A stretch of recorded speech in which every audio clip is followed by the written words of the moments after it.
Tercih sıralamasında ölü tercihler dediğimiz durumlar mevcut. Ölü tercih yaşamamak için öğrencilerimiz başarı sıralarına göre tercihlerini yapmalılar. Ama şunu da göz önünde bulundurmaları gerekiyor.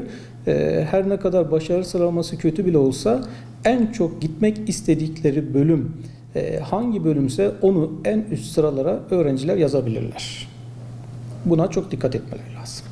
Bölüm seçerken öğrenciler daha çok gitmek istedikleri bölümler hangi bölümlerse bunları revaçta tutmalılar. Bölüme göre şehir tercihi yapmalılar.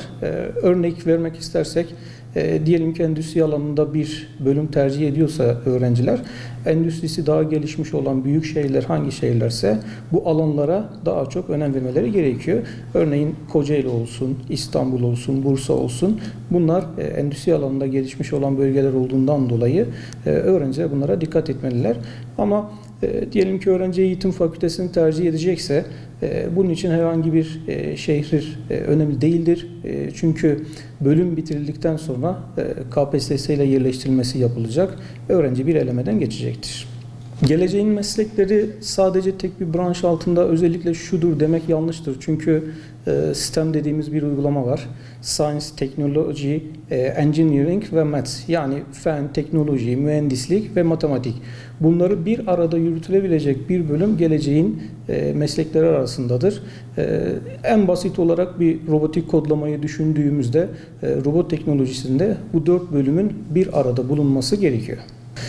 Popülerliğini yitirmiş meslekler özellikle İktisadi ve İdari Bilimler Fakültesi içerisinde yer alan bölümler maalesef ki Türkiye'nin kanayan yarası.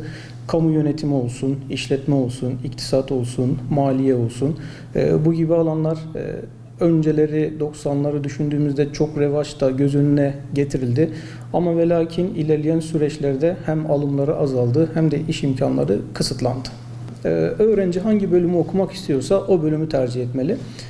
Eğer ki benim puanım şuraya yetiyor, ben bu bölümü tercih edeyim, daha sonra kendimi geliştiririm mantığıyla hareket ederlerse mutsuz bir iş hayatı sürdürürler. İstemedikleri bir meslekte hayatlarını sürdürürler ve o işten de herhangi bir mutluluk elde edemezler. Öncelikleri ben şu işi yapsam en çok mutlu olacağım kısım budadır dedikleri ne varsa o yönde hareket etmeleri gerekiyor.